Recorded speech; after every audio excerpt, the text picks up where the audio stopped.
आज तो घर में 4 लोग हैं तो 4 रसोइयां हैं, बेटे का तीसरी मंजिल पर, एक बेटे का दूसरी मंजिल पर, और पति और पत्नी 2 हैं, दोनों का अलग अलग चूल्हा रखा है। हाँ, एक चूल्हे पर एक कढ़ाई इधर, उसी रसोई में एक बगल, बुढ़ा बुढ़िया। मैंने पूछा ये एक ही तुरई 2 जगह कैसे बन रही है? मैंने सोचा कि शायद चाय 2 जगह बनती तो मैं समझ लेता कि एक फीकी है एक मीठी है, इनमें से कोई एक डायबिटीज का पेशेंट होगा इसलिए चाय 2 जगह बन रही है। लेकिन ये एक ही रसोई में और तुरैया 2 जगह बन रही है, आमने सामने चूल्हे रखे हैं, ये काहे के लिए? तो उन्होंने कहा कि महाराज हम में आपस में बनती नहीं है, हमें पटती नहीं है बिल्कुल। का पटने का मतलब का ये तुलसी दल लेती है और हमें प्याज के बिना अच्छा ही नहीं लगता है। हाँ, तो एक प्याज वाला बन रहा है और एक सौंठ वाला बन रहा है, तुलसी वाला बन रहा है।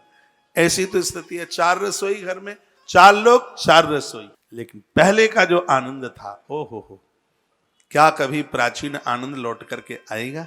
बड़ा मुश्किल सा लगता है। वो है जीवन था, आज आविष्कार हुआ है, चीजें मिली हैं, लेकिन शांति छिन गई शांति। चेहरे की मुस्कुराहट चली गई। पहले तो बेटी ससुराल से आती थी, चाची चाची, ताई ताई, अम्मा अम्मा अम्मा अम्मा अम्मा अम्मा अम्मा, कैसे दौड़कर उसको गले से लगा लेती, क्या आनंद होता था। और जब बहू पियर के लिए जाती थी तो 8 दिन पहले से तो तैयारी करती थी। क्या सोचती थी कि भतीजे के लिए लेके जाऊंगी, फरकतनी लेकर के जाती, खिलौना लेकर के जाती, अपने पति को बोलती मिठाई अच्छी वाली लेकर के आना। हाँ, मैं कोई ऐसे ऐरे गहरे घर में नहीं हूं, मेरे ससुर का बहुत नाम चलता है, इसलिए मिठाई बढ़िया मक्खनपुर वाली गुजिया लेकर के आना। ऐसा ही बोलती हो तुम। उस समय का आनंद था। वेद का एक एक मंत्र ऐसा है कि जिसको बोलते रहो, आंख में आंसू आ जाते। प्राचीन परंपरा सभ्यता ससंतु त्या अरात्य त्यज्या, मैं अपनों को कभी त्यागू नहीं। जो मेरे हैं, अच्छे लोग हैं, जो श्रेष्ठ कर्म, पूरा ऋग्वेद श्रेष्ठ कर्म पर है, जो श्रेष्ठ कर्म में लगे हुए हैं, मैं उनका सहयोगी बनूं, मैं उनके लिए कुछ अच्छा करूं, मेरा धन उनके किए गए धर्म कार्य में लगे।